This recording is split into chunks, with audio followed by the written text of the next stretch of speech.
Everyone, and welcome back if you were at the other webinars, and welcome if you were not there before. I guess our timing is looking pretty prescient right now with everything that's been going on. I think we're all a little still absorbing it all, and the story continues. I don't know if people have heard that several of the MLB games are off tonight, although I will say that all of the NHL games are off. No, never mind, of course, the NBA and the WNBA. It's interesting because, well, first of all, I'm Tova. Welcome, as I said.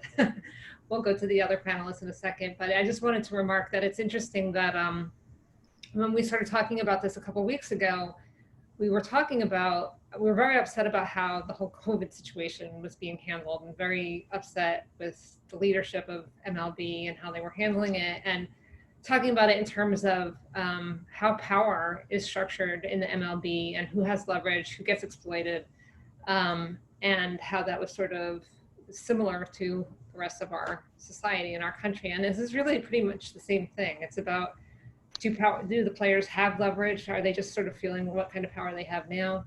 So we definitely want to spend some time, of course, talking about what's gone on in the last 24 hours. It'd be nice to talk about some other baseball things, but understandably, we might not. We were going to start it off. I don't know if people have seen this yet. This just came out like 10 minutes ago, a video clip. And Lincoln, I'm just going to turn it over to you for a second to play it before we start off. Whenever baseball's trying to come up with a solution, saying, "Oh, we'd be super powerful. Three of us here can't leave this room. They're saying, it'd be really great if you just have them all take the field and they leave, and then they come back and play at 8:10." And I was like, "What? What's it? Rob? Because Jeff scheduling's gonna be a nightmare. There's so much at stake." And I said, "Jeff, that's not happening. You're not dealing with reality. You're not playing, but that's Rob's instinct." And Rob, not exactly what you are, but at leadership level, he doesn't get it. Just doesn't get it. And that's so. Anyway, so we're waiting. Jeff wants to hear as soon as we hear from the Marlins. Whatever we do, we need to coordinate with the Marlins. So as soon as Concordia hears from Rojas, right? We go, Rojas, yeah. Let me know because Jeff's saying by that call, and then we. So I don't know how well you guys could hear what he was saying, so I'll just try to recap it, and others can join me. That basically that's the GM of the Mets talking to someone unidentified, saying that Rob Manfred had suggested to them that what the Mets and Marlins do tonight is to go on the field and then walk off the field and then come back an hour later. And Ben Wagner, is that how you say it? Ben Wagner, saying, Van Wagenen. Sorry? Van Wagenen. Wagenen, sorry.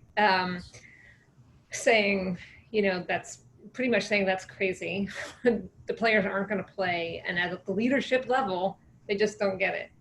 So that was really enlightening as to things we've been talking about in the past and what we were going to think about talking about tonight. So each of us is going to go around at the beginning, reflect a little on what's happening for a couple minutes, and then sort of talk about it more in the context of other things happening in baseball. About 45 minutes in, we'll open it up to everyone. For questions, you can put questions in the chat room. I'll try and keep up with them. I might not do as good a job this time, but I will try. And then for anyone who wants to stick around after that, we'll just sort of unmute people informally if you want to chat about any of this stuff beyond 8 o'clock or so. So most of you know the players on the team here, but we have Frank Guridy from Columbia University, Craig Calcaterra, late of NBC Sports, now Cup of Coffee newsletter, which everybody has to subscribe to. It's hilarious. I mean, you don't have to, but it'd be great. Well, I know some people who know some people. Steve Goldman from Baseball Perspectives, and Lincoln Mitchell, the author of several books on baseball.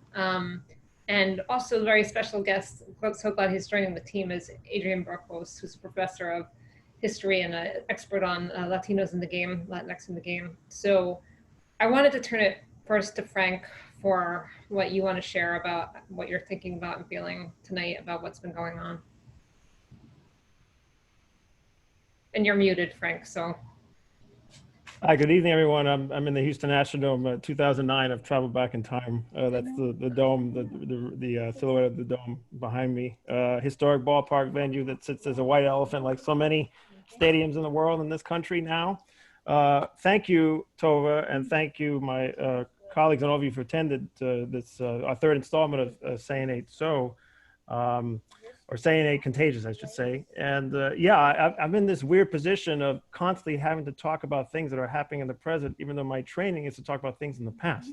And then especially today, where things are moving really fast over the last 48 hours. So, you know, I'm a little bit outside of my realm of expertise to some degree, although, you know, we are all concerned about the fate of our country and maybe even the fate of baseball too.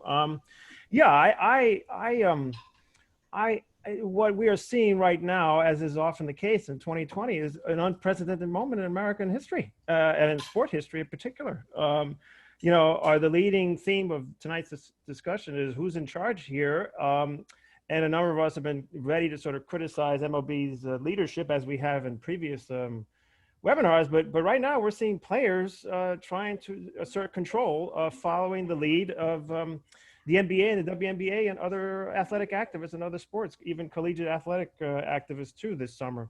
And I think it has surprised even us on this panel to see how this is spilling over into the world of Major League Baseball.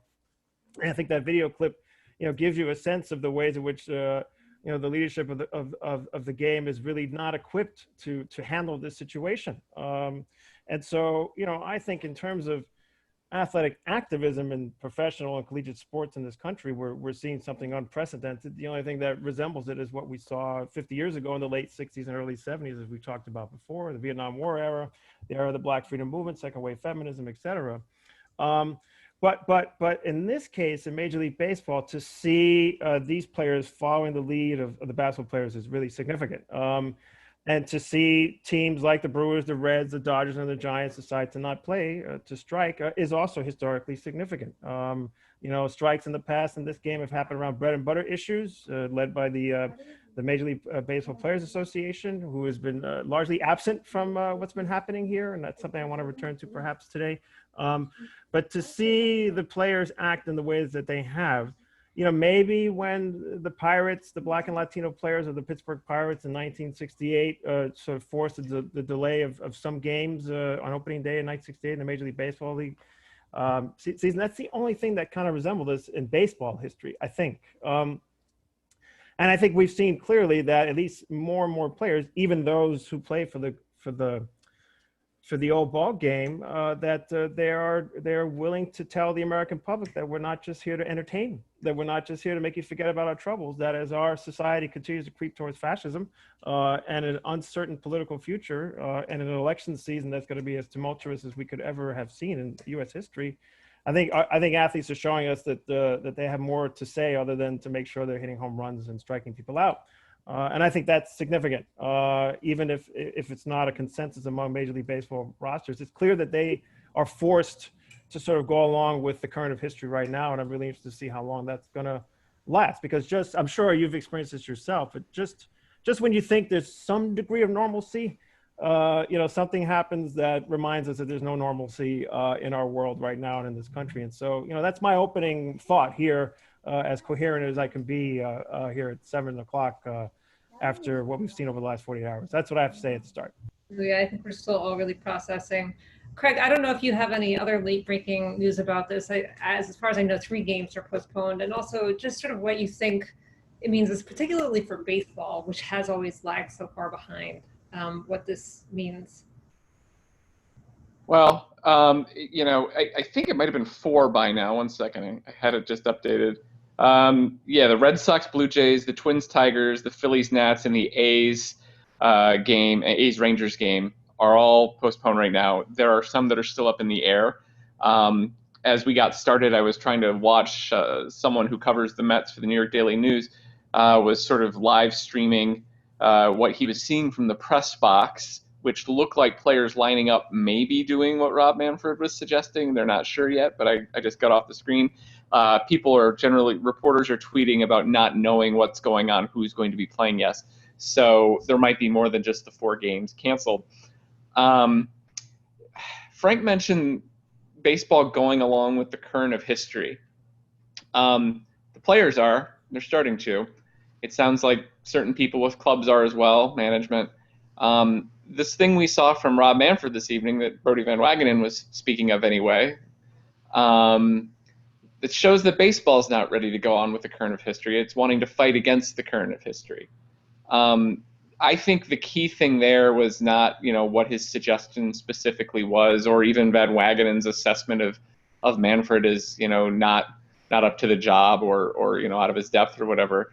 It was the statement that he attributed to Manfred saying, well, the schedule will get messed up and there's so much at stake. Major League Baseball's concern appears to be nothing more than getting to the postseason where the big money is. And I'm not just basing that on the Van Wagenen video. Earlier today, Bill Shaken of the Los Angeles Times published an exclusive interview he had with Manfred yesterday, where he asked the commissioner what success in 2020 would look like. And the answer was, we get to the postseason, and at the end of that, I hand the World Series trophy to a lucky owner or to a happy owner, key being the owner. Rob Manfred and baseball leadership views the game of baseball as a means of making money for 30 baseball owners and their stakeholders and their corporate partners and their sponsors and things like that. That is the mindset of Major League Baseball's management right now. You see it with his explicit answers to interview questions. You see it with this thing with Van Wagenen this evening, where all he cares about are getting these games in under the wire so he can get to October and the big TV money. Normally, we accept that it's all about the money. I think we all know that professional sports for a very, very long time, probably forever, has been all about the money. It is particularly tone deaf at this moment in history, in 2020, with everything that is going on, that is what is coming out of Major League Baseball. No matter how smart they are, no matter how much they know that they can't say these things out loud, they can't help themselves. What's being said when they know no one's listening? What's being said when a mic is not on? The leadership of this game is completely unprepared, unsuited, and uninterested in this moment. And the question I have now, and I'm willing and waiting to see, is whether the players, and baseball players are not particularly at the cutting edge of activism among athletes. I mean, baseball usually lags. Baseball and hockey are way in the back behind everybody else. Whether they are now going to push the league and its leadership to something else than that. Yeah, that's actually just what I was going to follow up with Steve, is this then a moment where, as I was kind of alluding to, the players sort of understand their power in a new way and that they do have some leverage and can challenge this? Where do you see this going? It's hard to know. And it's hard to know, I think, even for people who are writing about this, what to expect. We've had, going back to last week, when the Tom Brenneman thing happened, when he just casually slurred LGBT people on a hot mic. Somebody's just bringing that up. Oh, Frank did. Thank you, Frank. We wrote about that. Today we wrote about these cancellations and this protest as a response to what happened in Kenosha. And when we do, we always get people saying stick to sports, as if this is not happening in baseball. It is not affecting people in baseball or baseball games not being played. Yesterday, 4 teams functionally put themselves on the injured list for 24 hours. And okay, now we have to analyze that injury and ask, what is it that we can do to prevent that? Again, if this makes it easier for people who are willfully not getting it, prevent that injury from happening again. And one guy in the comments kept asking, we published 2 pieces on the Brenneman thing. Well, what is it that you want them to do? And I think that this Mets video, or this leaked video about what it is that Rob Manfred has proposed, is so instructive, because what I think we want them to do, and this is maybe hazy and gauzy and amorphous, but to just know this moment in time that you're in. You know, one of my favorite moments in baseball history, I might have said this in one of the previous installments of Say It Ain't Contagious, is that that moment when the Brooklyn Dodgers threatened to go on strike because Jackie Robinson was being added to the roster. This was during spring training, and Leo DeRocher, who was a scumbag in a lot of other ways, got word of it, and there was a team meeting, and he said of Jackie Robinson, I don't care if he's black, white, or striped like a fucking zebra, he's going to be here, he's going to help us win, he's going to make us all a lot of money, and they're going to be more like him, so get used to it.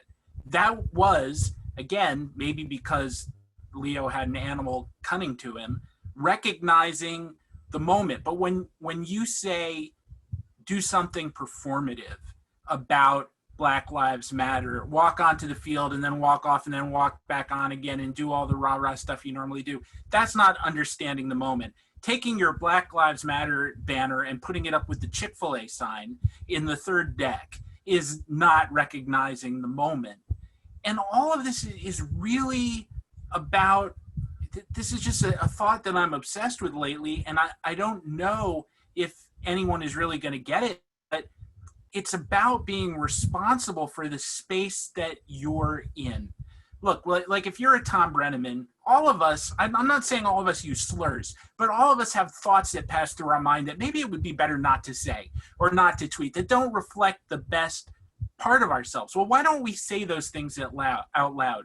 Why don't we, even when we're with our loved ones, whether it's a boyfriend, a girlfriend, husband, wife, child, why don't we always say the worst thing that occurs to us? It's because we care. It's because we don't want to damage people that we care about, even if in human weakness it would be satisfying somehow in the moment to do it. And so the minimal thing that we can do and that baseball can do to make this all better is just be aware of what's going on and have some sensitivity, again, to the moment. And I know I'm going over time, so I'll wrap, but the idea that the ball players are exercising their power is great, but and I think this is why the NFL is sort of trying to get out of the way of this instead of staunching it. Unless you do something and not just treat your league as a vehicle, as Craig said, to make money, but do something that improves that situation, that uses the platform that you have to communicate the idea to people, as DeRocher did in his clubhouse, even if it was in a venal way. I think that's what has to happen. So I don't know. That's my 2 cents for the moment. Yeah, I mean, so I think that I just have to share what Craig just reported in real time. He says the Mets took the field, led by Dom Smith and Billy Hamilton. All the players then came out of the dugout. Waka took his hat off. The rest of the players followed. There was a 42-second moment of silence, and then the players walked off. A BLM shirt is left on home plate. So that, to me, is like a big fuck you, honestly, to Rob Manfred. If they don't come back. Yeah. We'll be on for an hour or more. We can track that. Yeah, we'll just keep waiting. Craig will be on top of this now. I also just sorry to interrupt, but Brody Van Wagenen just released a statement saying that the person whose idea it was that he was discussing was not Rob Manfred's, but Jeff Wilpons. I don't know which is worse. Well, but if you watch the video, someone says, "Who said that?" and he goes, "Rob." Yeah. It sounds to me like Jeff Wilpon's willing to take one from Rob Manfred, which he has been in the past. So I'm not buying that. The point, though, is that Major League Baseball is now reacting and responding to this, realizing that they created a shit show. Wow. Okay. Lincoln, you want to weigh in here? Sure. A couple thoughts. First, when we started the SIAC, as I call it, they say it in Contagious seminar, we really, the second seminar, we had this question, who will be the first player? Will anybody take? We had no idea what was coming down the pike. And now we know. Now we're seeing it. And what this is a reminder, when Tova did the introduction here, and she's kind of laid out the agenda, the schedule for the night, I was going to add, but I had muted myself, and we'll get you out of here in 9 in time to go watch the Nuremberg rally. I mean, the Republican convention. And that's kind of funny now, but only kind of, because that is where the country is right now. And that political upset and political tumult and the real threat of if Trump gets reelected, he will consolidate the authoritarian gains. He will come after his political opponents. That is what is coming down the pike. And in that context, everything is different, and baseball is included. one thing that strikes me is in the age of COVID, which we haven't talked about now, there's been this question of bubbles, right? Should the NBA plays in a bubble, MLB does not. Should it have? Would it be safer? Can we move to a bubble in the postseason? And those are actual, they're not literal bubbles, but they're basically almost literal bubbles. But baseball has always been in a metaphorical bubble. And part of what attracted many of us to that game was that metaphorical bubble. I mean, as a young person, discovering baseball, it was the place in my life where things were ordered. If you got numbers 1 to 750, you could collect the whole Topps baseball set. If you memorized the rules of the game, you could really understand everything that was happening on the field. There was a finite, baseball history was in some senses infinite, but there was a finite if you kept it within certain constructs. You could learn who won every World Series. You could remember batting averages of, a handful of a couple hundred or so, key players in baseball history. You can learn those facts. That bubble is for me, what's appealing about it, what for many people, I think, especially when you're younger, but it is also completely a construct. Nothing exists in a bubble in real life, but that metaphorical bubble is real. And what, to the extent a metaphor can be real, what we're seeing now is that bubble, the metaphorical bubble in which baseball exists, has been wiped out. And events in America, whether in Kenosha, Wisconsin, or Portland, or the White House, where the president is making a speech that is, the violation of the Hatch Act is not a minor thing. The Hatch Act is a key law that you must have and honor in a democracy. And this is all coming together right now. And baseball is now outside of that metaphorical bubble. And the question for me is both, will it ever get back inside that bubble? Right. We've talked a little bit about Rob Manfred. And Manfred is an easy target because if you love baseball, it's hard to love Rob Manfred because he doesn't seem to like the game and he has a lot of influence over it, right? He is, and in that way, he's unusual. Bud Selig always seems to me, although we disagreed on some things, seemed to love baseball. Manfred's job is to make the owners richer. That was Bud Selig's job too, pardon me. And that has been their predecessors going back to 1920, to Kenesaw Mountain Landis. The difference is Rob Manfred doesn't have the leadership skills, the media skills to do it with any deftness, with any cleverness. So he's very ham-fisted about it. But the question of whether this construct, baseball without the bubble, is reality. And as such, it is involved in the reality of what a number of the ball players, particularly African-American, Latino ball players, feel about what is going on in America. And it can no longer escape that. And for baseball to remain an important American institution in the years going forward, it cannot go back. It will be reinvented in a sociological sense as something new. We don't know exactly what that will be, but we know that. I just wanted to point out, a couple of things, because there is, just in terms of precedent, and as some of you who know my written work know that I tend to focus on the history of one team, more to the preclusion of a lot of others. But in 1978, and if you know me well, and I know some of you on this call have known me since the Nixon administration, at least one of you, but if you know me well, you know that I love baseball and don't really care for other sports, and don't know much about it, but I've always have a team. So my football team has always been the 49ers, although I don't follow them closely. On November 27th, 1978, in the evening, it was a Monday, on Monday Night Football, the Niners hosted the Pittsburgh Steelers at Candlestick Park. Some of you may know what happened in San Francisco on November 27th in 1978, right? But there was no real thought to canceling that game. If you don't know, Harvey Milk and George Moscone were assassinated that day. They played the football game. You go to the Hall of Fame in Cooperstown. There is the letter that Franklin Roosevelt sent saying, keep playing through the war. And what that letter means is keep playing, keep that bubble alive because America needs the bubble. But that bubble has now burst. And the last thought, which to me is an interesting parallel, because when I think back of recent commissioners, the best comp for the current for Rob Manfred is Fay Vincent, who was a Coca-Cola executive with no real sense of baseball, who was in over his head.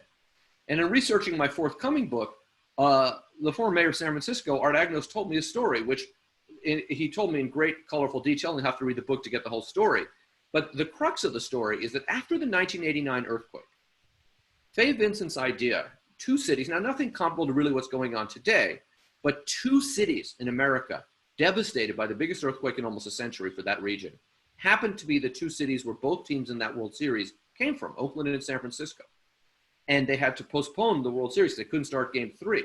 Fay Vincent's suggestion was to move the rest of the series and complete it in San Diego. Now, again, the substance of it is different, but it does speak to this notion of we are here to put money in the owners' pockets, although in this case, the owners weren't supporting it. And it was, in fact, the owner of the Giants who killed that idea, not the mayor. But that idea is deep, and I don't think it works anymore in baseball. I don't know how baseball puts that genie back in the bottle. You know, actually, I'll just take a prerogative for a second. That really resonated with me because I just realized that I think what has shaken me up so much in part is that all of the institutions that I took for granted as being solid and true growing up in this country have been stripped down and broken to pieces. And baseball, which I had always relied on since I was very small as something that I could always hide in some ways, was my happy place, you know, and my solid place, you know, with my dad, has really been, you know, the floor is ripped out from beneath us in a lot of ways. And I'm thinking back to 9/11 and being, you know, I was of course living in New York and being so happy when baseball started again, because I was like, oh my God, thank God, you know, and it was a very different situation. But you really remind me of, you know, there is a part of us that wants to escape into that bubble, and it's just not happening anymore. But anyway, so Adrian, Yeah. obviously say anything you want, but we're also wondering about how you think Latino players are going to respond, you know, with what they're bringing to the field and to life. Well, I'm going to take this question of the bubble that, you know, for many of us has been baseball as a space of where we resort to comfort. You know, when opening day happened, my rhythm of work returned. And what I mean by that is I work with a baseball game in the background, my students work in front of me or a book, and I'm used to that. That's the space in which I kind of become highly functional. But it is a bubble. And then as Lincoln was talking, it immediately drew my mind to thinking about opening day, the Black Lives Matter and the black ribbon held around the field. Just last week, the Negro League centennial celebration, and the idea that, you know, Jackie Robinson was escorted by Branch Rickey into that bubble, but Jackie knew, and all the other Negro League players knew about the reality of they were forcibly kept outside of that bubble in organized baseball because they were Black. And what this present moment is reminding me of is how the leadership in Major League Baseball is so out of touch with the reality of the African-American experience, of the Black experience, of the Afro-Latino experience. One of the biggest mistakes that Major League Baseball did in how it pursued it is that the owners believe that Black athletes would always aspire to be Jackie Robinson. And they held them to that standard. When what we saw increasingly is they didn't want to meet that standard because they can go to the NFL, they can go to NBA. Jackie was put in this place by owners and a standard that other players like, I don't want to live up to that. I don't want to have to bear the cross he bore. Jackie died young and a broken down physically and, you know, guy. And that's a heavy burden. But the players today are again saying, but there is something that we do want you to pay attention to, Major League Baseball, our whole lives. And so thinking about the Negro League celebration and how many owners in Major League Baseball, you know, celebrate Jackie Robinson, I'm like, what would Jackie do at this moment? He would tell his fellow players, let's speak out. I mean, Jackie was always fighting. I love and hate 42 as a movie because it totally just sets up this one-dimensional Jackie Robinson. You know, in talking to ball players who knew Jackie, who played against him, particularly the opponents, they respected Jackie, but they hated playing against him because he did not want to lose and he would do anything to beat you. And he won them and he challenged them. The other thing I was thinking, this is where your question, Tova, comes into play about, and Frank kind of hinted at it. What would Roberto say? Do? And Clemente would be right there. And he spoke about it during his career, about the ways that his life as a Black Puerto Rican mattered and how he and other Blacks, Latino and African Americans dealt with this different experience in baseball, and that ownership did not, recognize, respect that difference. Felipe Alou wrote this article in 1963, I believe it was. Latin American players need a Bill of Rights. And one of the things that Felipe spoke about in that piece was about how management in baseball don't attempt to pay heed to the very peculiar experience of Black Latinos and Latinos as a whole. And, Major League Baseball actually threatened to suspend Felipe and other Latino players that participated in a series, a goodwill series between Cuban players and Dominican players after the 1965 Civil War in the Dominican Republic. It was an effort by the president of the Dominican Republic to bring peace and camaraderie to the DR. And Fort Frick's like, you can't play because you don't have permission from us to play. And again, this is a moment today where the commissioner, instead of becoming, turning to individuals who are more in touch with what's going on the ground and in the experience of African Americans, and what does Black Lives Matter mean in a very real lived way. And it's like, the game must go on. Or let's perform protests, but let the games continue. And that's, I think, the flaw that there is within what's going on right now with Manfred and the leadership is, what is he trying to accomplish if not helping his players feel that they are valued as more than someone on the chart of how do we win and how do we make more money? And so, as someone was just mentioning in the chat room, it does go back to something else that we talked about, I think, last time, which is who is in management, and management, still being totally the old boys club, not totally, but nearly entirely, of, white men. But I wanted to follow that up with Frank, because a week ago we were talking about, oh my God, I'm losing. We were talking about Roberto Clemente in relation to Fernando Tatis and what went on. And we had thought we'd be talking about, the whole thing about Fernando Tatis hitting a grand slam with about 3-0 and about how the unwritten rules were meant to sort of put everyone in the same cookie cutter mold of the white guys, or what, the white guys were supposed to be. And, whether you wanted to add it to anything that Adrian was talking about in terms of, the legacy of Roberto Clemente and the moment that we're in now.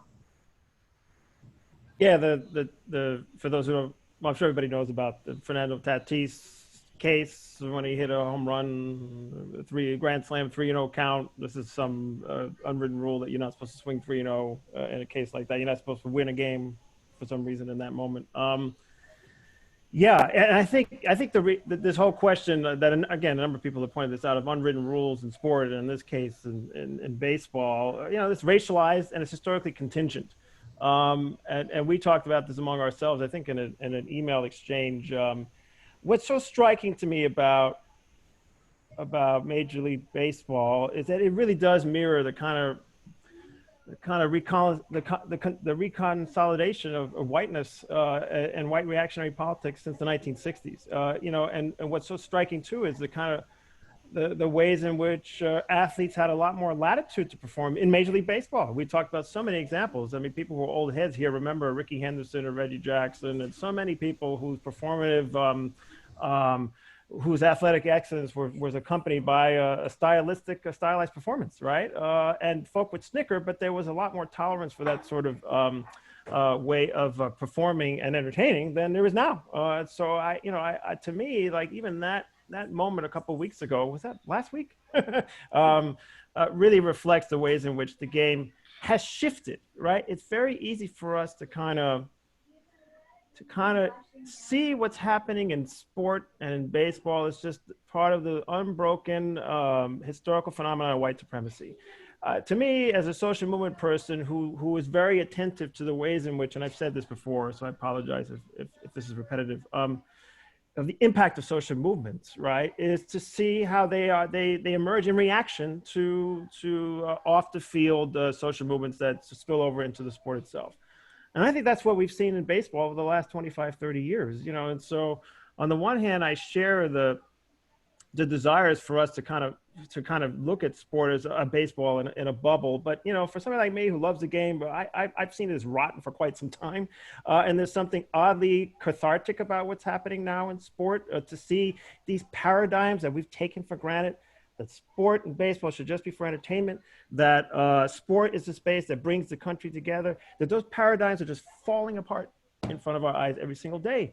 And I think as citizens and as people who care about the sport, we need to embrace that moment, right?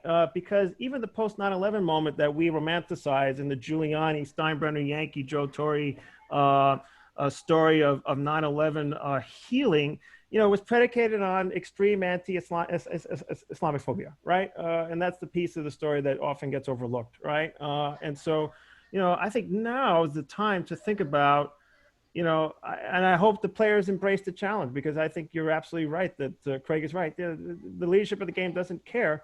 And I think it's really contingent upon the union. And, Tony Clark, as a black man, he should be paying attention and reading the room a little bit beyond the bread and butter issues of his constituency, to sort of see the ways in which these players can push the envelope, but that it's in their interest. It's not in their interest to just kind of get to October and wait for the payday from television. It's in their interest to try to reconstitute the game itself. Right, and that's really what's at stake here, it seems to me. I was going to ask, has Tony Clark said anything? No. Tova, can I just jump in? Right. Okay. Yeah, Lincoln. A couple of quick comments, because I want to stress something. What I mean by the bubble is self-imposed. People, I think a lot of fans, including most of us on this call, have known for a while that, this isn't just, the kind of lucky to be a Yankee narrative, if you will. But baseball has worked hard to keep that bubble in place. And now it can't anymore. It can't keep the real world out. That's what we're seeing now. The unwritten rules were part of that, right? The unwritten rules were exactly that clamp on, And I was also struck by something that we saw. Jared Kushner made a comment about LeBron James, essentially saying, gee, isn't it nice these guys are paid so well they can take a night off, right? You can figure out the kind of racist dog whistles there. But the notion that these people are overpaid for playing a kid's game is deeply held by a substantial chunk of the American population. I hope not a majority, but it is deeply held by a lot. And the last point I want to make is that one of the ways we dance around the bubble is we have discussions about sports that are not about sports, right? So a discussion of who was a better pitcher, Warren Spahn or Randy Johnson. That's a discussion. Whatever. I'm trying to think quickly. That's a discussion about baseball, right? But there are other things we've talked about in baseball. I gave this example once where I was I think in a previous conversation, I was on a panel with somebody who in a serious way posited that Duke Snider was as good as Willie Mays. Now, that's not a baseball. If you're saying that, you're not making a point about baseball. You're making a point about identity, right? It's the same way where when someone says, to take the racial piece out of it, that Jack Morris deserves to be in the Hall of Fame and Burt Blyleven doesn't. That's not a serious baseball argument. It's an argument about generations, about, frankly, attitudes about baseball, which are often correlated with attitudes about politics. So we've danced around this bubble by talking about sports in a weird way. But my view is that what the players have done in the last 2 weeks in all sports, but we're here to talk about baseball, is they have gone out there with a bunch of swords and pricked holes in the bubble and said, we're not doing this anymore. And I don't know how someone who is with the limited skills of a Rob Manfred in terms of communication and coalition building and vision can rebuild that bubble. And for my money, that is a good thing, but we are going to have to, baseball will be different because of that. Well, so I was going to ask Craig now, like what should, ideally MLB do, or, Rob Manfred, and what was this grammatical fight you got into with someone on Twitter about the MLB? I bet I didn't understand that. Explain that too. That's an entire, we're going to do a whole episode just on that, because grammar and identity is a huge, anyway. That's true. Well, what can MLB do? I mean, first it starts before you even get to that. It starts to a basic acknowledgement, I think.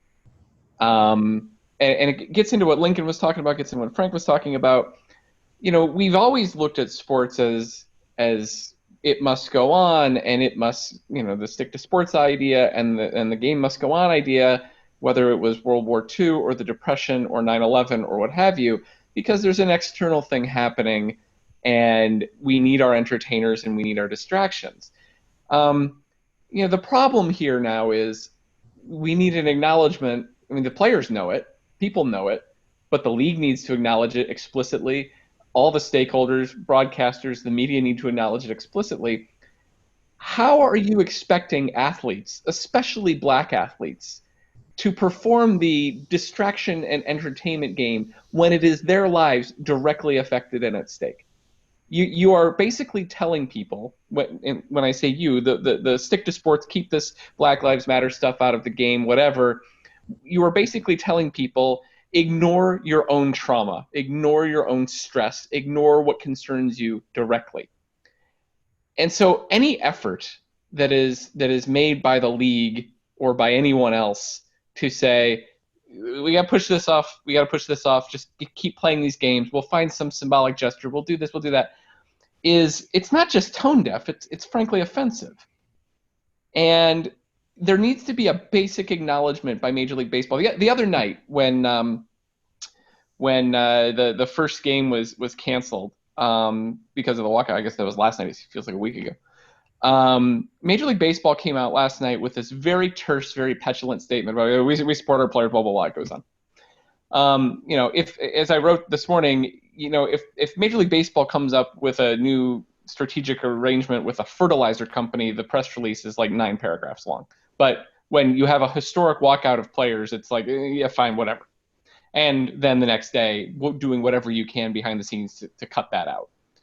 Major League Baseball has to, in ways that I think the NBA has done a much better job of, being behind their players and letting the players lead a little bit.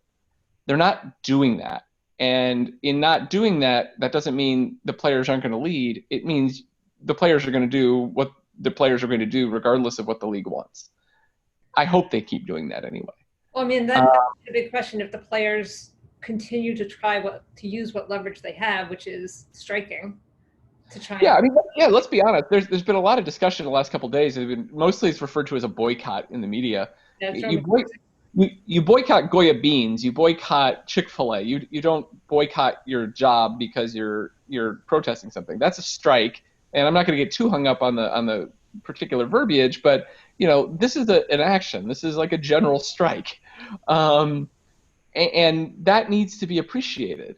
I just really don't think that anyone outside of the players themselves who are doing this, and not even all the players. I know there's probably a lot. They're doing a pretty decent job of keeping the lid on inter-team dissent, but there's some of it. The idea that the players are leading this and that this is a radical action, especially for baseball, has not been really acknowledged in any real way by anyone yet. And I know it's been 24 hours since the walkout started, but I think that has to be appreciated and contended with and needs to be taken seriously before there's any progress made. I want to bring up, Steve, something that Lincoln reminds us of all the time, that the fan base of baseball tends to be very white and more conservative than probably most of us on this webinar. How does that play into this, do you think? I mean, how are fans, do we know even how sort of fans are responding, and how that's going to play into this? Well, as I was saying earlier, I've seen a little backlash, and I want to go back to something you said about the unwritten rules and Lincoln's concept of the bubble in answer to this question. I think that the aging nature of the fan base makes the audience somewhat conservative, and that we here, or we in the circles that we have, are probably to some extent outliers. You talked about Frank talked about Tatis, and you talked about the unwritten rules, and this is something for everyone else that I mentioned to the panel when we were getting this one together, that sometimes I find myself kind of counterintuitively defending the unwritten rules because of my awareness of their historical origin, which is that when baseball first became professionalized in the 1870s and 1880s, there wasn't really a lot of separation from the players and the fans, because there weren't really stadium, there were barely ballparks in the sense that we recognize them, and the players were drunk and disorderly themselves. And so baseball for a while was threatening to be kind of the worst of what hockey was before they tamped down on fighting.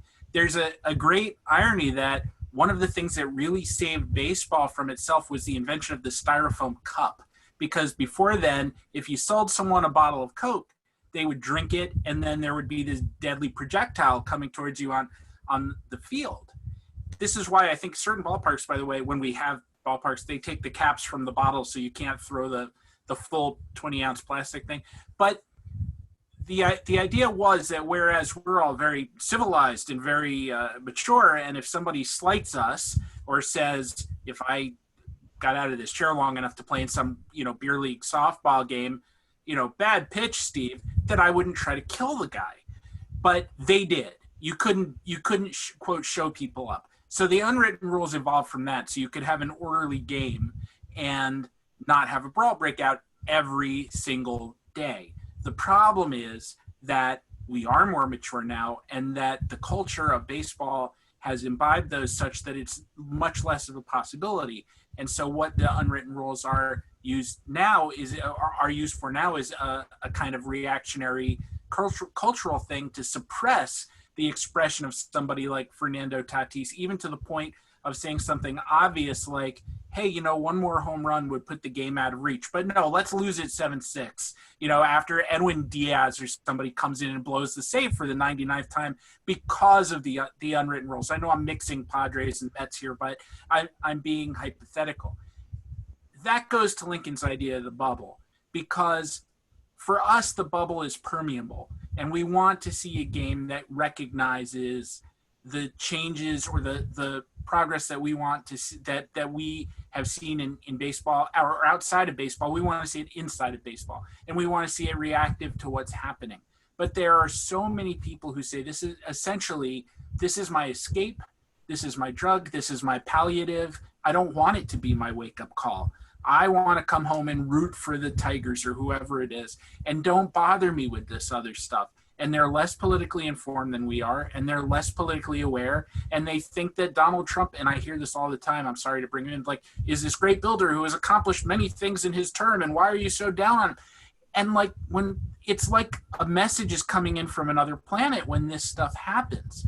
And so it's so great that the players are trying to communicate this to the public. And I just did the image when Adrian was speaking before about that everybody said about asking entertainers to entertain even though they're not in a place to entertain you is like being a character in an old Western who's shooting at your feet and saying, dance, fool, dance. Like, where does anybody get the right to do that? But that is the expectation that they have. This is my recreation time, and you have to leave us alone. So somehow, and I'll stop on this note, but like, I feel like we're really in danger of a 1965 like moment where we go from a landslide Lyndon Johnson electoral victory and the Civil Rights Act and the Voting Rights Act to the Watts riots, and then suddenly Nixon's elected by the quote silent majority. And so there's so much education and communication that has to happen, and we've only just begun that. So believe it or not, it's like 10 to 8, past 10 to 8. And so I want to allow for other people to get involved. People haven't really been asking questions in the chat room, more having a conversation about different things that you've been talking about if there are people who want to ask questions now in the chat room, let me know. Otherwise, I'll let the panel go for a few more minutes, and then maybe we'll take the Meredith, off. the Nationals fan has a question. Say it again. Meredith, the Nationals fan, has a question. Oh yeah, and Meredith has walked right into a dispute that Lincoln and I have been having, because Lincoln and I had a disagreement about when Fauci threw out the first pitch. And Lincoln said to me, if I'm not telling tales out of school, that they would not have done that if there were going to be fans there. And I reminded him about the response of Nats fans to Trump's appearance last year. And so we had a bit of a back and forth on that. So thank you for your support. You're welcome. I think he would have been there. I know he would have been there. What was I thinking? I was thinking, the teams that were not playing last night, at least the Brewers, Mariners, Dodgers, they're playing tonight. And so what does a one night boycott really mean? I mean, I'm sure it was huge to the people who did it, but we're back at it. Boycotts are usually more than one day, one night. Is the bubble really that, I guess, strong? You know, it's like, and then we're back to where it was before. Yeah, double headers were scheduled today to make up for that. It's true. It makes it a symbolic gesture in a lot of ways. This is not like LeBron James, who is. I haven't seen the reporting on it since last night, but there was talk that the Lakers and the Clippers might just completely quit the playoffs. Which I think also that. No, go ahead. No, I think also that the ball players here are, particularly baseball players who have been behind the others, sport players in other sports. Maybe I think they're feeling out what they can and can't do. They're exploring tactics and they're realizing their power. So, and the season still we're at the halfway point, which means we have another 30-ish games, plus a postseason, which will last until next to Shavuot, because there's like 14 rounds and 40 teams, and they're going to. Which I happen to know is Lincoln's favorite holiday. Yeah, they're actually going to create new expansion franchises to participate in the playoffs this year. And this will occur in a context where the political temperature in the United States, which is a charitable way to describe what's going on, is going to get hotter, not colder. There will be more demonstrations on the streets. There will be more racist crimes by law enforcement against people of color that will lead to those demonstrations. There will be more violent crackdowns. Kyle Rittenhouse, is that his first name? Kyle Rittenhouse is only the first, right? He just happened to fire the gun, but there will be more of him. And if we move towards a postseason and a World Series in that context, that will be the test. So in my view, what we saw last night, I hope, is a beginning of a process, not a one-off. Well, so Gary did ask a couple of questions in the chat room, and I'm sorry I missed them the first time. But one is whether athletes taking these actions, and MLB in our case in particular, will actually impact voters in any way, or is this kind of preaching to the choir? And he also asked the question: does this crack the door open even a little bit more for LGBTQ players? Some athletes are trying to facilitate the conversion of athletic venues into polling centers and a place to vote. That's significant. We were talking about that. Even if it's LeBron pushing the Dodgers to anything, nonetheless, there are other arenas too. So that's a very small example. And I loved our renamed the name of our session. Who's in charge here? There's a lot of people who are not in charge, and if nothing else, the players are trying to show some leadership, because we don't even have real good leadership in the Democratic Party, right? I mean, we have nobody representing the energies, certainly on the ticket, the national ticket that's going to run against Trump, that really does represent what's going on in the streets. Aside from, folks like AOC and others. And so, LeBron James is closer to what's going on in the streets than the politicians running the Democratic Party. I'm sorry. So, whether that translates into votes is a great question. but at least it provides a continual outlet for the energy that we saw exploding earlier this summer, because the Democratic Party just doesn't want to manage it well either, right? I mean, we've been ripping on Manfred, but the Democratic Party leadership is not handling this well at all. Where's the movement on police reform? Where's the movement on, I mean, forget Trumpism. What's going on in states like here in New York City, in New York State? Where are these politicians on these questions? They just continue to capitulate to police power and police unions. So, again, we can beat up Major League Baseball, but we're in a serious, there's a serious lacuna of real leadership. At least the athletes are taking some risks that politicians are not. It's a real easy thing to look at Trump and say this is the evil here, and it is. I mean, don't get me wrong.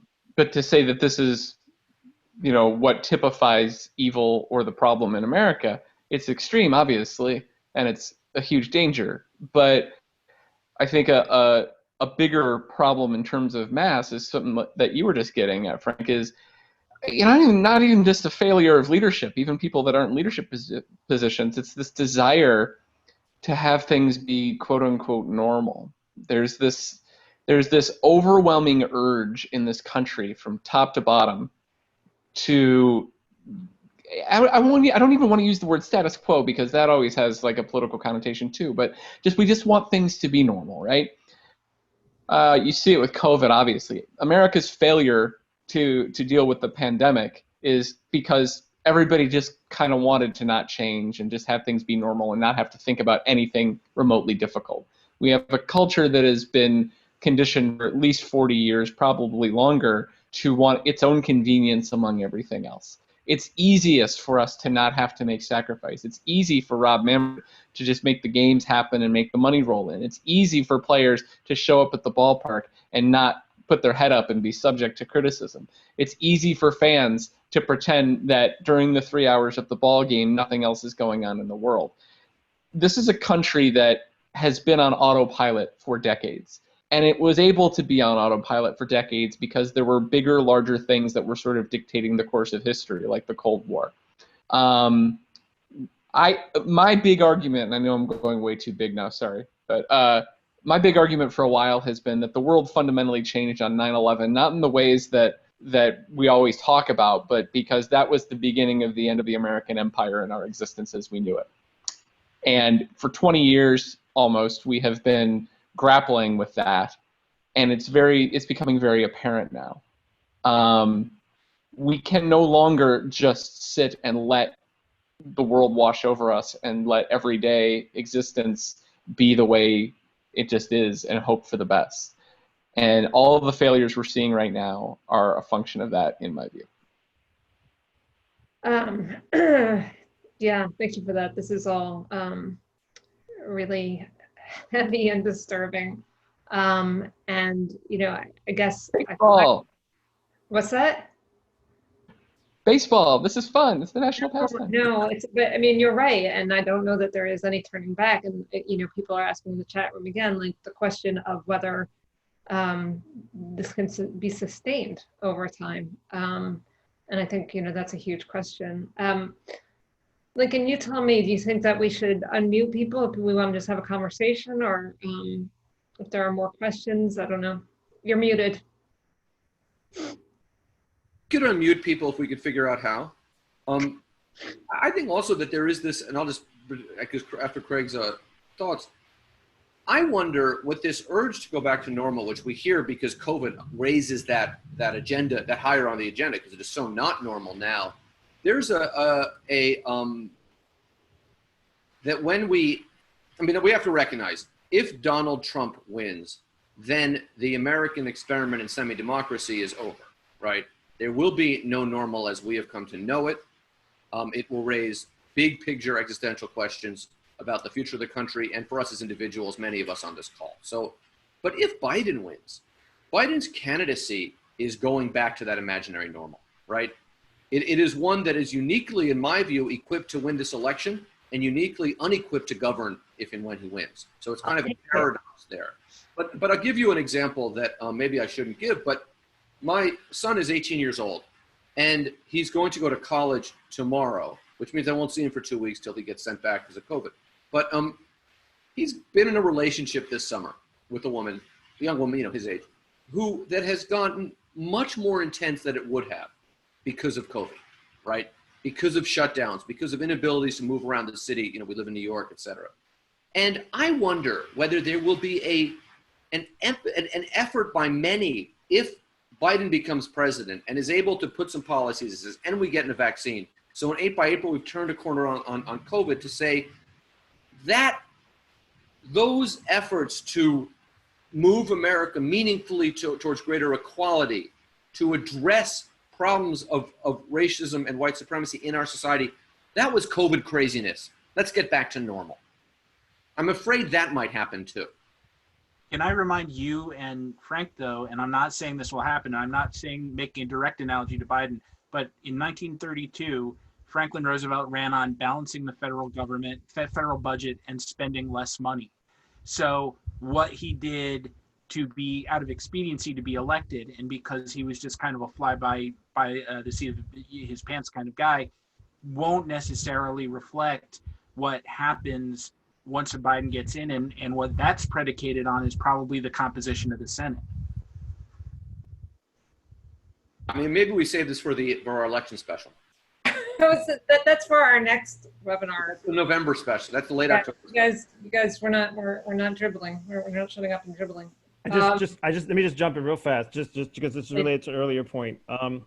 When I see Dominic Smith at the press conference last night crying, when I see Mookie Betts, Dave Roberts, and even Clayton Kershaw stand up there, right, for whatever their motivations are, and turn a press conference into a reflection about what's meaningful in society. When I see what's going on with Robert Horry, when I see Kenny Smith, I'm seeing things in professional sports that I don't see. That for me is affirming as a fan who cares about sport and cares about social justice, and so I just have to say that in a weird way, this is, I had the misfortune of watching a Mets Marlin game. I was chatting about this with us on email, and to see the Goya ad on the pitcher's mound at the Marlins ballpark that was swindled from the Miami public by Jeff Lurie. Is that his name? Lurie, sorry, that guy. With the Black Lives Matter ad up there, right up there with the JetBlue and the Marlboro, whatever ads they have up there now, Marlboro, that's yesteryear. To see that, it was so distressing, and to see what has transpired over the last 48 hours, it's been affirming for me, as somebody who cares about these issues. And I think that, I think that's the good thing. That's for me, the silver lining in all of this is that, athletes are responding, and, and I think they're going to have to continue to respond. I just don't see these games being played, and it's just going to be unaffected by the election process. It's not, it really isn't. Now, again, I had posted earlier about that Dominic Smith moment in the chat space, and one of the things that is very valuable and yet, putting that Dominic Smith moment alongside the clip that we had at the very beginning of today is you see a very face trying to claim his humanity as a person who's a professional baseball player. And the inverse of that is let's gesture to the consumers and let's play ball. And the other aspect of that, and I go back to this, is, why do we celebrate the 100th year centennial of the Negro Leagues? Is to understand where we were at, and to understand that those individuals were literally fighting for a different America. And they had to deal and play in a league of their own because the lords of baseball, Major League Baseball, didn't want them in. And when I hear or see Brodie Van Wagenen talking about one of the lords of baseball, whether it's Wilpon or Manfred or whatever, I see the ghost of Kennesaw Mountain Landis and of all the 15-1 vote against integration, and I see them alive and well in baseball, and it scares the crap out of me. And I know it was there, but I didn't know it would be so in this moment. Dominic Smith is on there crying, and the next day is, all right, why don't we just have them go out there, perform something, and let them play an hour later? And that's what's like, that's the two sides of this. It's just so unbelievable. Chicago White Sox are having a great season, and when I look on the field of the White Sox, I see Black Latinos. I see Tim Anderson, Jose Abreu. I see all these guys, young guys full of promise and, potentially a different way of being in baseball. I see Rick Renteria, a Latino manager that everybody keeps saying every year, fire him, fire him, fire him. But he's actually the right guy to have in place. Is that America and baseball just doesn't feel comfortable with a different face and a different idea of leadership. And that's the tension we are right now in this present moment. And even the Democratic Party, as just said, gave us the same face of leadership, an old white dude to be the guide for the next 4 years. And yes, I'm going to vote for that old white dude. But my God, when are we going to move into the 21st century? Yeah. So Lincoln, it wasn't the Democratic Party that gave us the old white dude. It was our fear, right? It was our fear. There is no the Democratic Party. That's the first thing I tell my students. I teach political science. It was our fear. It was being told over and over, we can't nominate a progressive white woman. We can't nominate a gay dude. We can't nominate an African American. We have to go old and white or else the fascism. And the small minority of Americans who got to vote in the primaries before, when their states went, or maybe it's not that small, but that's why. It wasn't, a bunch of old city bosses in a room. It's more sophisticated than that. I just wanted to add to what Adrian said, that Dom Smith, this guy was tremendous fun last year, even though he was hurt a lot. He was fun while being hurt, going around with this little scooter under his knee and being so demonstrative, even when he wasn't playing. One of the best things about baseball, or at least one of my favorite things, as opposed to some of the other games, which I enjoy too, is that the players are not, for the most part, under normal circumstances, wearing masks. And there are a lot of still moments. So you can see the expressions on their faces. You can see their reactions at individual moments. If they make a great play or a bad one, if the pitcher gives up a home run, the body language is he's bent over with his hands on his knees and his head hung down. All those things are so good. And we get to know or claim to want to know these guys. But what we knew historically about, to name three Yankees, Babe Ruth or Joe DiMaggio or Mickey Mantle, was mostly garbage. It was just mostly publicity stuff. These were like incredibly flawed people. And I think that's great that we know it now. But here's somebody like Dom Smith saying, know me. Like, here is the pain that I'm feeling at this moment. Here is what I'm experiencing. And to turn around and then say, well, that's very nice. Now go back and clean up and hit some home runs so I can applaud you is sad. And I hope that's not happening. I hope people really do understand and say, all right, yeah, I'm a quote Mets fan. I'm a fan of this team, this uniform, whatever. Well, I'm going to be a fan of this person too and respect him as a human being. So Frank, I think Craig said that the Mets game is off, right? I'm trying to get clarity on what's happening. I don't think you took the field again. I didn't see what actually happened, but I think they actually did not play. So there you go. They stuck it to Bobby. Yeah, it's officially postponed. Yeah, I mean, it is players leading the way, and that the fact that it's happening in baseball is really exceptional. And I don't know how representative that is. I'm asking people, sort of, does this represent something that's going to mean something more than those of us who love sports and pay attention to sports? Is this going to have any kind of transformative impact on people who don't know these names and don't care if they play? And, am I just myopic because, I pay attention to this stuff?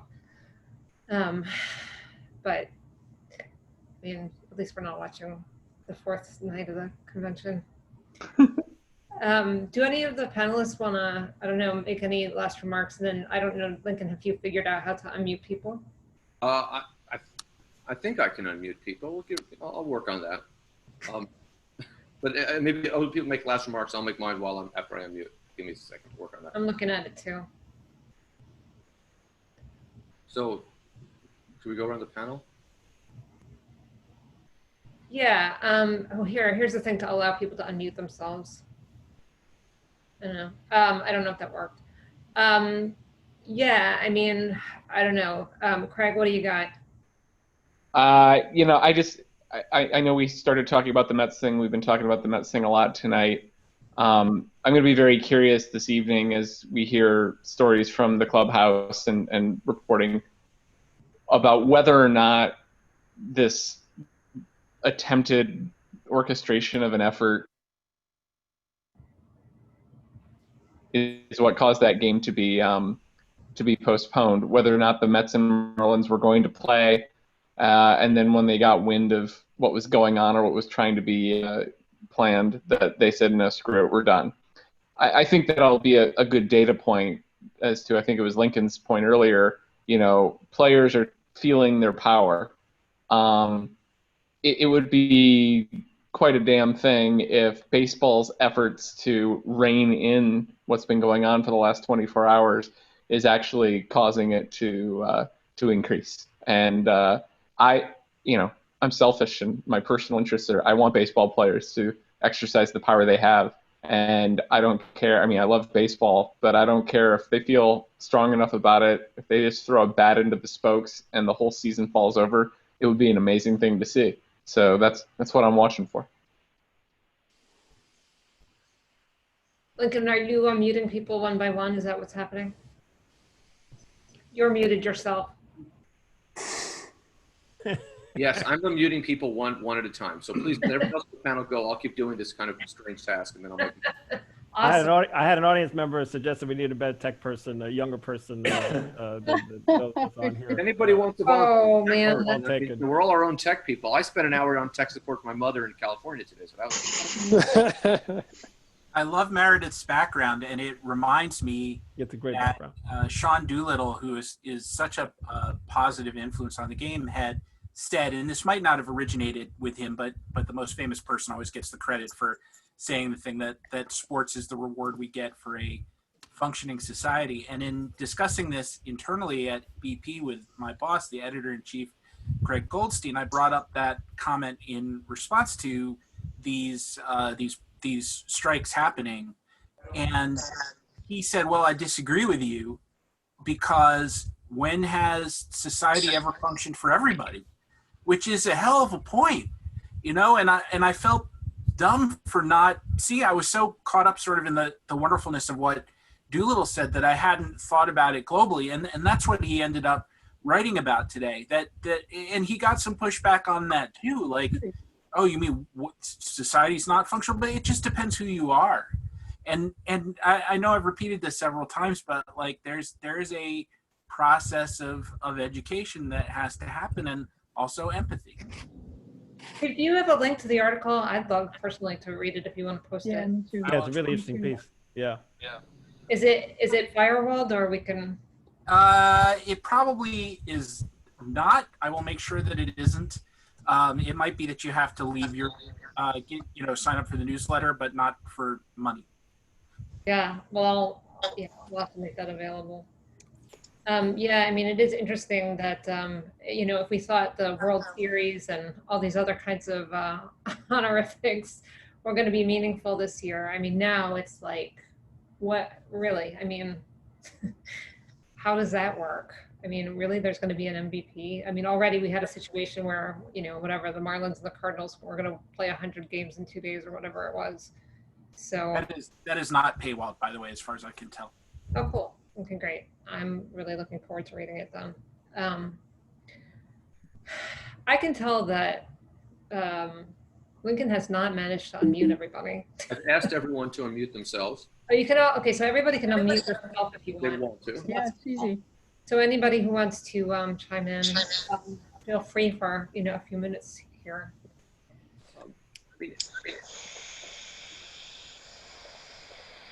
One thing that strikes me, I'm sorry, I'm trying to do two things. One thing that strikes me is that if there's going to be a season that is disrupted by players making demands about being treated a certain way, this season is like, why the hell not, right? There's nothing sacred about what's happening now. If you believe in that kind of Bart Giamatti, Roger Angel, baseball as a metaphor for, and I love Roger Angel, don't misconstrue me. Baseball as a metaphor for everything in American life paradigm. There's nothing of that left in this season. So why not do it now? I want to make one more point, which go back to my friend Jared Kushner. Athletes, top level athletes, baseball players, basketball players, that kind of thing, are very highly paid, right? These people are making a lot of money, but the bigger names. And in most of American society, when you make the people who are making the more money, no matter what kind of vulgarian or criminal that you are, think of people like Jeff Epstein or Donald Trump, we are told that they are successful. They got the money not because they chose the right father or the right fascistic father in Donald Trump's case, but because they earned it. They deserve it. That's the deep lesson that we're told all the time. And therefore, we should treat them a certain way. The exception is athletes of color, right? And the lesson there is, you have your money. We've given you this money. Now shut up, right? One of the reasons to have money in America is that so you can have a platform. You can contribute to politicians who then have to listen to you. You can buy a newspaper if you're rich enough, like Jared Kushner did, right? But the one exception is athletes of color. And the last point I want to make is that the continuity of baseball has been disrupted. And it's not just because of COVID. Another way to say that is that the ball players burst this bubble that baseball has worked so hard to build for so long. And the next baseball season, the next baseball construct may look very different from the current one. And we can still love the game and maybe love it more because of that.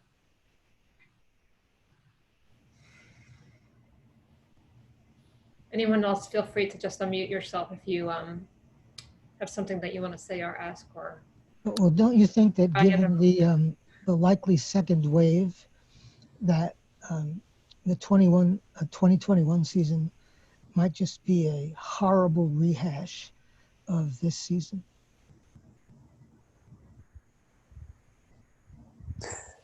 That's why they're talking about doing the postseason in a bubble, a more literal bubble than the one Lincoln's talking about. And I mean, as with everything else about society, we're really hanging on the possibility of a vaccine being issued much faster and also effectively and safely than any other vaccine has ever been issued before. My problem with that, never mind baseball, is that anything that Donald Trump says is going to be safe for me to consume, I am running the hell the other way. So it's complicated. We've got a bunch of people asking about the World Series and how, whether they are really going to have something like the World Series at all. The World Series will occur in the run-up to the election, and we joked about it, we are planning an election special, which we're hoping to put together, and to have a World Series that could wrap up the election's November 3rd, which is early because of the way the calendar works, and the postseason will go on forever. That seems to me to be, I don't think we can take the World Series for granted, and not just because of COVID. What happens if, I don't know, the Dodgers, I shouldn't say this because but what happens if the Dodgers are in the World Series and there are massive demonstrations in Los Angeles because some cop from rural California, some kid from rural California came in and shot a bunch of people because someone like Ann Coulter told him to? Are we really gonna have a World Series then? And that's the kind of thing that happens in a country struggling, fighting to fend off fascism. Yeah, I'm sorry. You referred to this earlier. The thought occurred to me, Lincoln, when you were speaking earlier. And again, this is super doom and gloom. We have to imagine that sports is the 36th Olympics, and we're in space. That's the way we have to think about it. I mean, we have to think about that we have to think about that we are witnessing the potential consolidation of a fascist regime, and that whatever comes out of the other side is going to have to be very different, regardless. And I don't think we can take anything for granted. I think you're right. I mean, vaccine or whatever. Again, we're in New York City. I live in a neighborhood where you get your COVID test results in 2 days. There are other people who have been waiting for their results for weeks in a city that supposedly was at the forefront of handling COVID once they discovered it actually existed. Right? I mean, I'm sorry not to be super doom and gloom, but I'm in that space, to be honest with you, about the World Series, about everything. But again, it's oddly, I see it as possibility. I really do. And that's I mean, I guess that's just allowing me to survive every day, living through this, and seeing some, again, these athletes show some leadership. They don't have any answers. I mean, Charles Barkley was going on last night saying, "Oh, what's the athlete's game plan?" As if he had one. Right, Charles Barkley doesn't have any damn game plans. What's so beautiful about right now is the '90s athlete, the "I'm not a role model" MJ Charles Barkley model is crumbling before our eyes. LeBron was like, you know what, we're done with that, right? Not to be super dramatic, but yeah, but to see them not being able, and to see Kenny Smith see the moment in ways that Barkley can't, and Michael Jordan can't, and others could not. That is a breath of fresh air as far as I'm concerned. That's what's allowed me to get up today and feel hopeful. Yeah, I mean, I do think LeBron has shown more leadership in this situation than almost anyone else in this country, but I'm biased. And I thought I read, and I could be wrong, that Jordan hasn't been involved in the discussions in basketball about what's going on. And, given some money, I don't know, when I even saw him come around a tiny bit, I was like, okay, maybe we do have a moment, but we'll see. I would like to insert just a moment of LeBron negativity. Several weeks ago, when Hong Kong passed the national security law, LeBron sort of chickened out.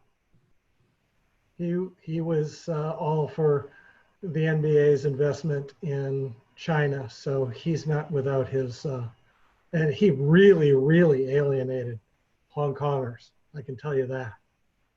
I lived there for 20 years, and he screwed the pooch in that particular instance. But yes, he has totally stood up in the current circumstance. But all our heroes have feet of clay at some point. Interesting.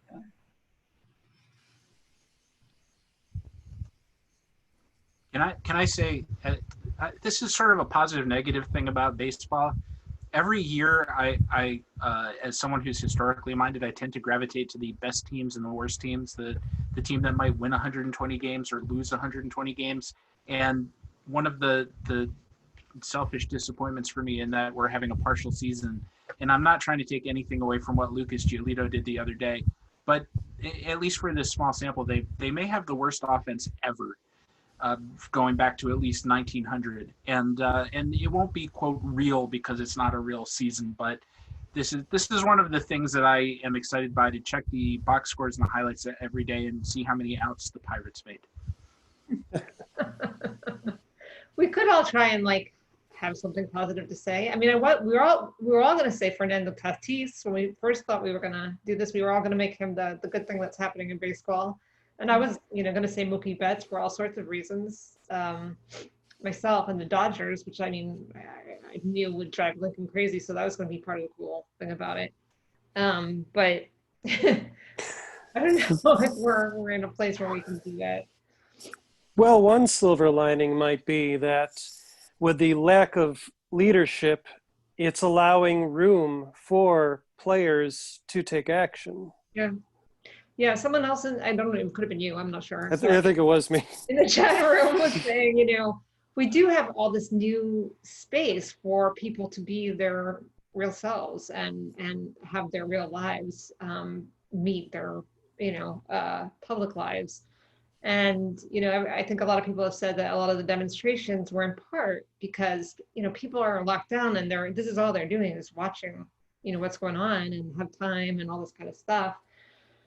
And, these bizarre circumstances have created the space for a lot of, kind of interesting things if you want to try to be hopeful about it. I mean, maybe something.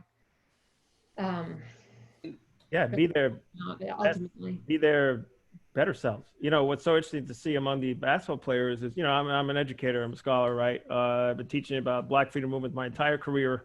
And to see these young women and men,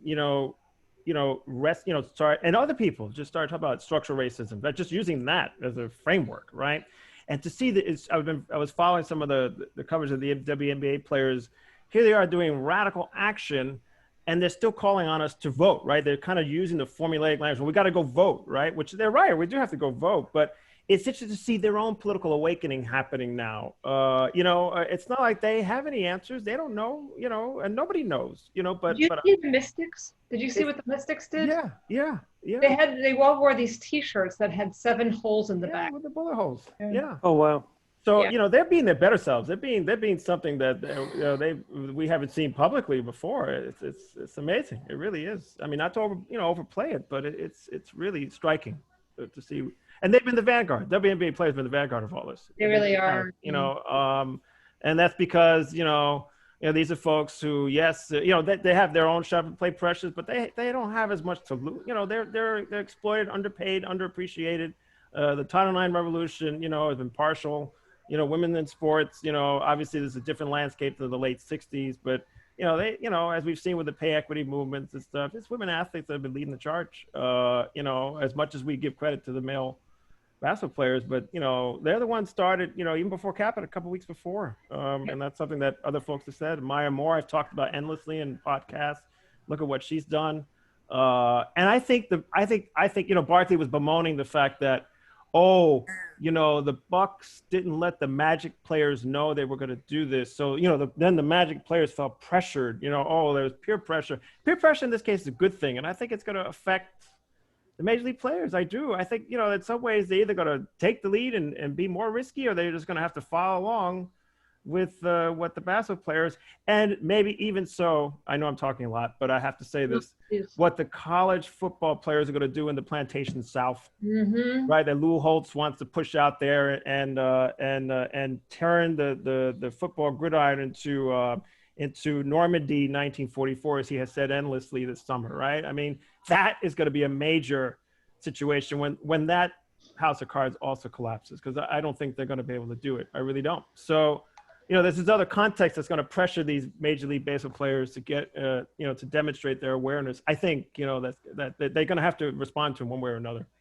Well, all that's going to matter is once our culture is regrounded and COVID starts to dissipate and baseball gets its feet under itself again, now is the time when players are perhaps flexing their muscles, but how will fans be informed, and will any advancement that the players try to make win over the hearts and minds of fans, which is all that matters in the end? I mean, there's a lot of variables here, right? And one thing I would say is that collectively speaking, this is the finest moment for professional baseball players, right? Oh, yeah. I mean, we can be upset about, and we should be upset about the kind of rising fascism in the United States, but this would be I'd be much more upset if baseball had just gone on as normal the last 2 or 3 days. Yeah. And that, a month ago, we would have said that that's likely to have occurred. That's the most likely outcome. The other thing about this, the COVID in general, but specifically with regards to baseball, is one weird, and someone else raised a question about this in the chat, one weird screwed up season because of COVID is a hiccup in the baseball sense, like the 94 strike or the 81 strike or something like that, or the 1919 World Series, which is the only one we knew was thrown, right? But you lose 2 seasons to this. You have 2 truncated, weirded, new rules, Calvin ball seasons, and the game is never the same. So they can brush much of this under the rug and kind of, all right, back to normal, isn't this great? If we have a vaccine by, say, March 1st, and it's widely out there, March 1st, 2021. But if not, baseball it inevitably has a winding, rocky road to navigate. And if we have political stability then, because are related. We don't have political stability, we won't have a vaccine, because I mean, if to invoke this again, if sports is the reward for a well-functioning society, I'm not sure what the version is with sports functioning in a dystopia, and I don't know that that's going to not be the case. Doolittle is wrong about that. I mean, empirically speaking, he's wrong.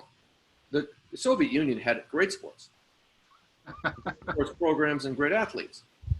But I mean that in a meaningful way. Maybe he means sports should be, right? But also great ballet, right? So and great music. I mean, orchestras and bands and this kind of thing. So you need some stability, and you need not to have a pandemic. But we did have sports in the real apartheid era in the United States.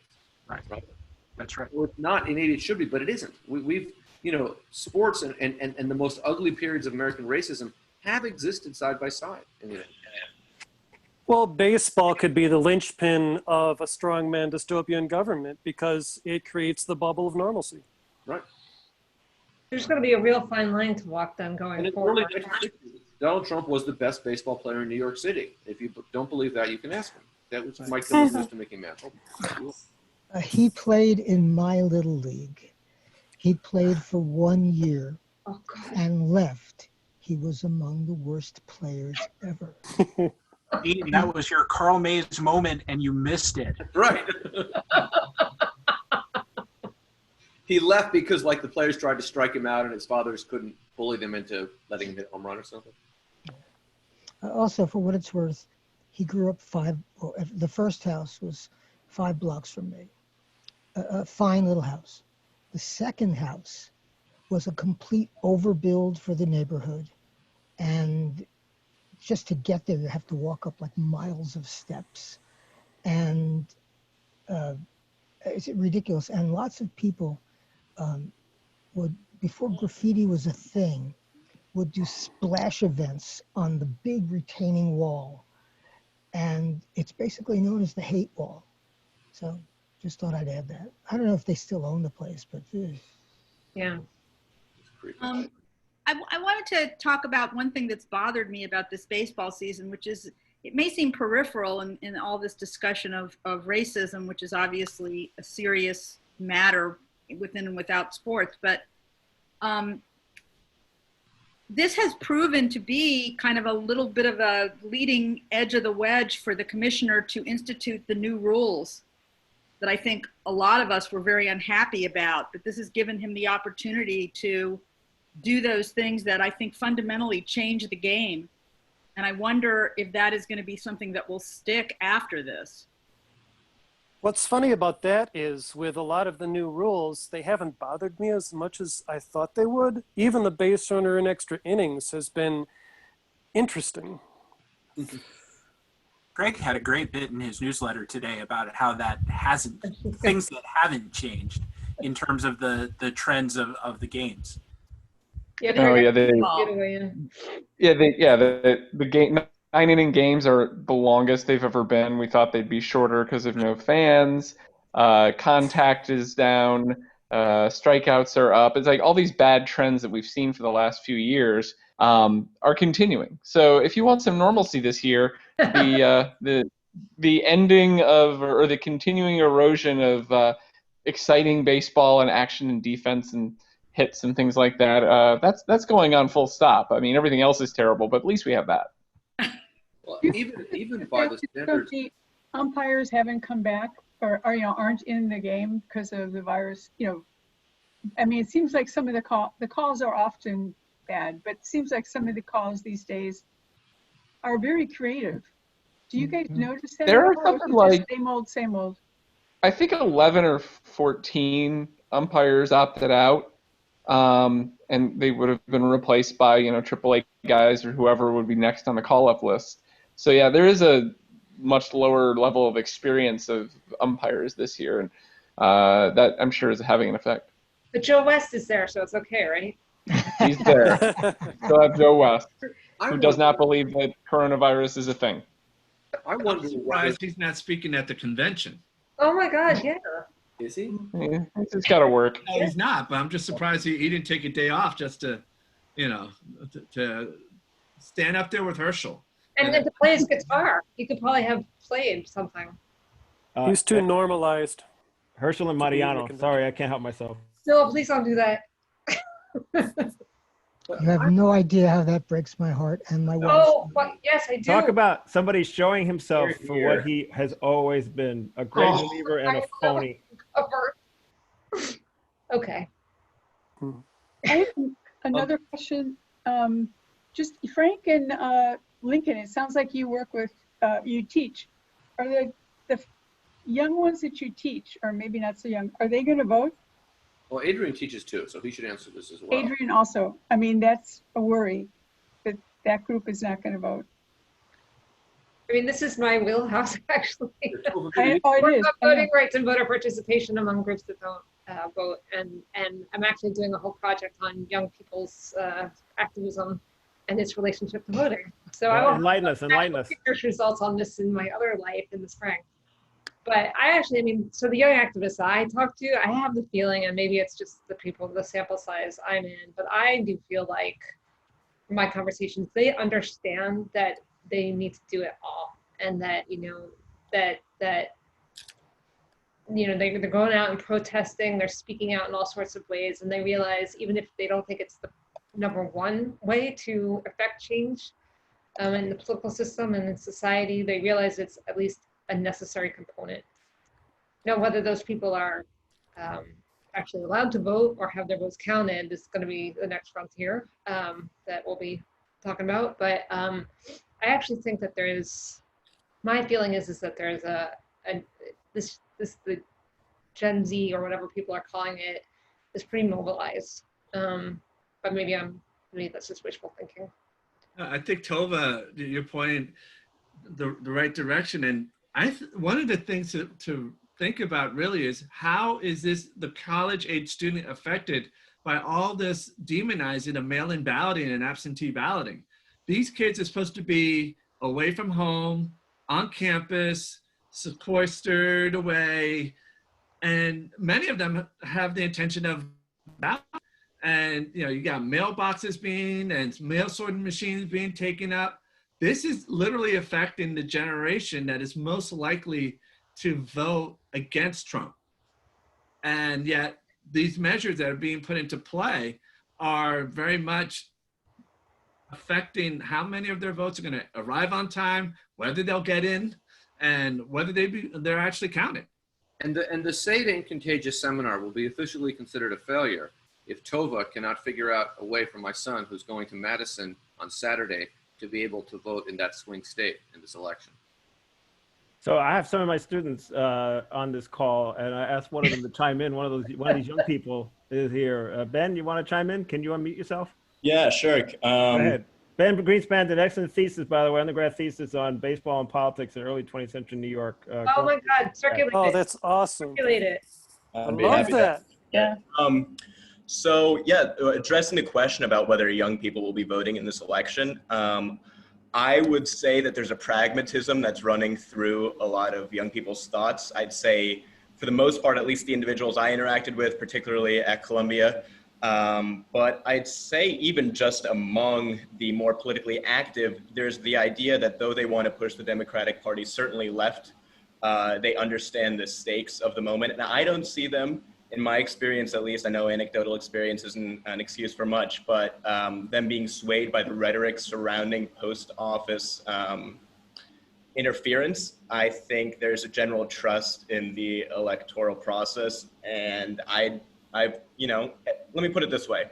On Instagram, which is the way that a lot of people are communicating now, everyone's sharing stories about here's how you request your mail-in ballot. If you can't do it yourself, I'll do it for you. Just send me your information. So I see a lot of political activity, and though there may be some posturing about because Bernie Sanders or one of the more progressive candidates is not the nominee, they won't be voting. I think when push comes to shove, you'll see a higher turnout than otherwise may be indicated, or past elections would indicate about youth participating. That's my intuition too, but yeah, hope so. And remember, seniors may not be able to vote either because senior centers going to be open. Yeah, no, right. Well, and also they're the ones that really have to vote by mail. Right.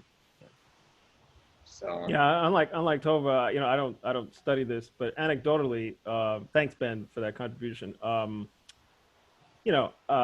2016 election for a lot of us, it was catastrophic for many of us, but for folk who just voted, who were coming off Obama, it was devastating, right? And I mean, one of the hardest things I ever had to do was go in a classroom after that election and to face students afterwards, and to see, me as an old head who studied Black freedom, slavery. It's like, yeah, white supremacy in America. Yeah, welcome, hello. But to see their reaction was moving and disheartening in so many ways. And that with the pandemic disrupting and taking away, the things that they're supposed to be able to enjoy, college life. I mean, again, I'm viewing this from Morningside Heights and Manhattan Columbia University. This is not representative necessarily, but I think the memory of that election is profound. And then all the disruption that we've seen here over the last, 6 months is also a catalyzing, force. And again, the question is, whether their vote to be counted is separate. But I think the political energy is there. I don't think there's any question. I do. Do they care what athletes think? Good question. I can say that the research on this is very mixed about the impact that celebrities have on voter turnout. Anyone who wants that, I can share it with you. Yeah, I'd love to see that. Yeah, I mean, I'm very, my position is it skews more to a yes answer, just because, that's what I do. That's what I teach. That's what I work on. I do know that, when I teach my Sport and Society in the Americas class, as much as I try to keep them in the past and get them to look at the historical context and think about, have them read Adrian's book or, other people's work, they want to talk about LeBron. They want to talk about what was going on in Hong Kong last fall. So I think they do pay a close attention, to what these athletes are doing and saying. But, I don't know that it's representative. My experience anyway. Yeah. All right, well, unless, so does anyone have any last things that they're dying to say before we sign off for now, and you can wait for our election special? Well, we're going to try to do a late October. Unlike this one. Late September, which will be the Yom Kippur special. So we'll be hungry. And do I have a few things to say on Yom Kippur? And Koufax. Some things for which to atone.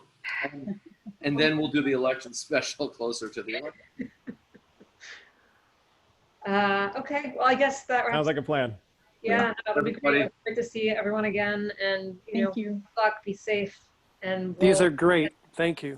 No, thank you. Thank you for coming. Talk to you. I, who am completely over-zoomed, love this Zoom. Yeah. Thank you. Thanks very much. Thank you Good night, so much. everybody. Appreciate it. Take care all. Good night. Night. Hold on.